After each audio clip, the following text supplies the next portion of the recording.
अब हम रिलेशंस को समझेंगे एग्जांपल्स के साथ। एग्जांपल करते करते पहले सिंपल एग्जांपल, फिर धीरे धीरे मुश्किल एग्जांपल्स भी करेंगे। सबसे पहले हम लेते हैं एग्जांपल 1। ठीक है, एग्जांपल हम लेते हैं जैसे, अब इसमें जब भी टाइप्स ऑफ रिलेशन की बात है तो ये आपको पहले माइंड में होना चाहिए कि दोनों सेट एक ही हैं। सेट ए डोमेन वाला सेट और कोडोमेन वाला सेट सेम है। तो रिलेशन हमेशा एक सेट में वो डिफाइन करेंगे, आपको वो बताएंगे कौन सा सेट है, तभी हम रिलेशन को समझ पाएंगे। जैसे फॉर एग्जांपल मैंने दिया कि एक सेट ए दिया मैंने, और मैंने बोला इसमें ये नंबर्स हैं। ठीक है, 5 6 ऐसे करते करते 12 तक नंबर्स हैं इसमें, फॉर एग्जांपल हम लें। और एक रिलेशन मैंने इसमें डिफाइन किया सेट में, R is equal to x y such that y minus 3x is equal to 0। ठीक है, ये मैंने आपको बता दिया रिलेशन इस सेट में डिफाइंड है। इसका मतलब हमें जो एलिमेंट्स लेने हैं वो इसी सेट से लेने हैं। अब ये जो एक्स वाई लिखा है इसका क्या मतलब है यहाँ पे, ये क्या है नोटेशन? ये नोटेशन ये है कि रिलेशन में, अभी तक तो बोल बोल के मैं आपको समझा रही थी रिलेशन में कौन से एलिमेंट्स रखने हैं। अब इसको मैथमेटिकली हमने रिप्रेजेंट कर दिया। रिलेशन में हमें रखना है x related to y, x y के साथ रिलेट कर रहा है। If y minus 3x is equal to 0, या आप ये समझ लीजिए y is equal to 3x। हम कैसे लिख सकते हैं इसको, y is equal to 3x, मतलब x और y आपस में रिलेट करेंगे if y is equal to 3x। And keep one thing in your mind कि x और y दोनों इसी सेट से आप लेंगे। तो सबसे पहले मान लो हमने x को लिया 1, x को लिया 1। ठीक है, हम रिलेशन लिखना स्टार्ट करते हैं। x को लिया 1 तो y आ गया 3 इस सेट में, हाँ है 3 भी इस सेट में। ऐसे फिर हमने सेकंड एलिमेंट लिया 2, फिर हमने लिया 6। 2 के साथ कौन रिलेट कर रहा है, 6, वो भी यहाँ पर है। 3 के साथ 9, सिमिलरली 4 के साथ 12। देखो 5 15 नहीं आता जाएगा यहाँ पर, क्योंकि 15 फिर इस सेट में नहीं है। एक्स और वाई तो दोनों इस सेट से आने चाहिए ना, तो ये हमारा रिलेशन हो गया। अब हमसे पूछा जा रहा है क्या ये रिलेशन रिफ्लेक्सिव, सिमेट्रिक, ट्रांजिटिव है। ठीक है, एक बात और मैं आपको बताना भूल गई कि अगर कोई रिलेशन रिफ्लेक्सिव, सिमेट्रिक और ट्रांजिटिव तीनों कैटेगरी में आता है, सेटिस्फाई करता है। अगर कोई रिलेशन तीनों को सेटिस्फाई करता है तो हम उस रिलेशन का नाम रखते हैं इक्विवेलेंस रिलेशन। Equivalence relation. तो अब यहाँ पर हम सबसे पहले रिफ्लेक्सिव को देखते हैं।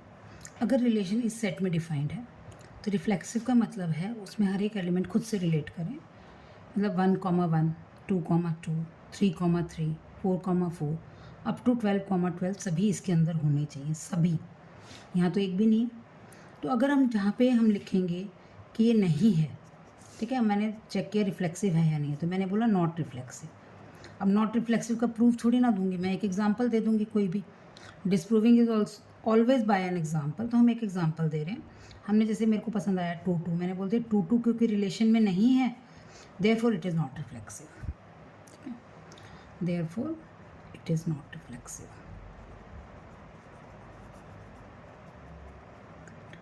फिर हम सेकेंड लेंगे नॉट सिमेट्रिक। ठीक है, नॉट सिमेट्रिक क्या है? नॉट सिमेट्रिक का मतलब, अब नॉट लिखा है तो एग्जांपल आएगा साथ में। देखो ये पहले हम चेक कर रहे हैं कि है कि नहीं है, तो मुझे पता है नहीं है तो मैंने लिखा नॉट सिमेट्रिक। जैसे यहाँ 1 3 है तो 3 1 भी यहाँ होना चाहिए, 2 6 है तो 6 2 भी होना चाहिए। तो कोई भी एक एग्जांपल हम इसमें से ले सकते हैं। जैसे मैंने लिखा 2 6 इसके अंदर है बट 6 2 इसके अंदर नहीं है, देयरफॉर नॉट सिमेट्रिक। डिसप्रूविंग जब भी आप करें तब एक एग्जांपल लेकर करें। अच्छा, अब मैंने बोला ट्रांजिटिव चेक करते हैं। देखो यहाँ पर ट्रांजिटिव कैसे था, ए बी बी सी, तो बी तो सेम होना चाहिए। तो सबसे पहले मैंने 1 3 को पिक किया और मैंने देखा 1 3 के साथ 3 9 भी है। ठीक है, तो फिर 1 9 होना चाहिए था रिलेशन में, जो नहीं है। तो मेरे को यहीं से पहले एग्जांपल से बाई चांस पता चल गया कि नॉट ट्रांजिटिव है।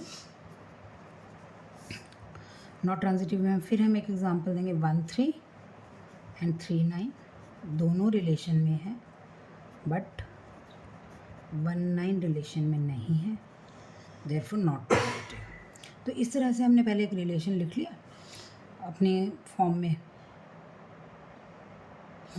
रोस्टर फॉर्म में। रिलेशन को लिखा रोस्टर फॉर्म में, सारे एलिमेंट्स इसके लिख लिए और फिर उसके बाद हमने चेक कर लिया रिफ्लेक्सिव, सिमेट्रिक, ट्रांजिटिव है या नहीं है। तो ये एक इजी एग्जांपल था। अब हम लेते हैं एग्जांपल 2। ठीक है, एग्जाम्पल 2। अब हम और कोई एग्जाम्पल लेते हैं। तो एग्जाम्पल जैसे मान लो मैंने कोई एग्जाम्पल लिया लाइक जैसे हमने लिया y इज इक्वल टू, मान लो एक रिलेशन सेट लिया A, और इस बार मैंने सेट में ले लिया 1 2 3 4 5 6। आज अभी हम पहले इजी एग्जांपल करेंगे ताकि अच्छे से हमें समझ आ जाए। और रिलेशन मैंने इसमें डिफाइन कर दिया x, y। x हमेशा फर्स्ट एलिमेंट है, y हमेशा सेकेंड एलिमेंट है, and y is equal to x plus 1। अब इस रिलेशन को हमें रिफ्लेक्सिव और सिमेट्रिक ट्रांजिटिव के लिए चेक करना है। तो पहले रिलेशन को लिखना स्टार्ट करते हैं। मान लो मैंने x को रखा 1, तो y आ गया 2, वो इस सेट में है, बिल्कुल है 1 2, सिमिलरली 2 3, सिमिलरली 3 4, सिमिलरली 4 5, सिमिलरली हो गया 5 6। That's it. 6 के साथ 7 तो आ नहीं सकता यहाँ पर, क्योंकि y जो है वो 7 हो जाएगा, जो इस सेट में नहीं है। तो अब इसके बाद हम रिफ्लेक्सिव की बात करें। रिफ्लेक्सिव कब होगा ये रिलेशन? जब इसमें 1 1 भी हो, 2 2 भी हो, 3 3, 4 4, 5 5, 6 6, all 6 should be there. But यहाँ पर एक भी नहीं है, तो हम अपना एग्जाम्पल क्या ले सकते हैं? नॉट रिफ्लेक्सिव में आप क्या एग्जाम्पल लेंगे? नॉट रिफ्लेक्सिव में जब भी हम नॉट लिख रहे हैं तो हम लिखेंगे कि एग्जाम्पल, काउंटर एग्जाम्पल हम लिख देंगे कि हाँ ऐसा नहीं है, इसलिए ऐसा नहीं हो पा रहा। 2 2 रिलेशन में नहीं है, देयरफॉर नॉट रिफ्लेक्सिव। आप 1 1 6 6 कोई भी लिख सकते हैं। फिर है नॉट सिमेट्रिक। नॉट सिमेट्रिक में हम क्या करेंगे? नॉट सिमेट्रिक में अब आप देखिए कोई भी एक एलिमेंट देख लीजिए, 3 4 है, 4 3 नहीं है, 4 5 है, 5 4 नहीं है। अब आपकी मर्जी, आप कोई भी जो एग्जांपल, आपको कोई भी एक एग्जांपल दे सकते हैं, उससे कोई फ़र्क नहीं पड़ता, मार्क्स उतने ही मिलने हैं। ठीक है, नॉट देयरफॉर नॉट सिमेट्रिक। अब हम बात करते हैं ट्रांजिटिव की। देखो ट्रांजिटिव में भी आप सबसे पहले जैसे मान लो मैंने 1 2 पेयर लिया, अब मैं देखूँगी 2 किस किस का फर्स्ट एलिमेंट है। 1 2 2 3, तो 1 3 शुड बी देयर। आप और कोई भी ले सकते हो, जैसे मान लो मैंने इसमें देखा 3 4 4 5, तो 3 5 शुड बी देयर। तो अब मैं यहाँ पे लिख रही हूँ नॉट ट्रांजिटिव, क्योंकि मेरे को एग्जांपल दिख गया है, एग्जांपल मुझे निकालना है।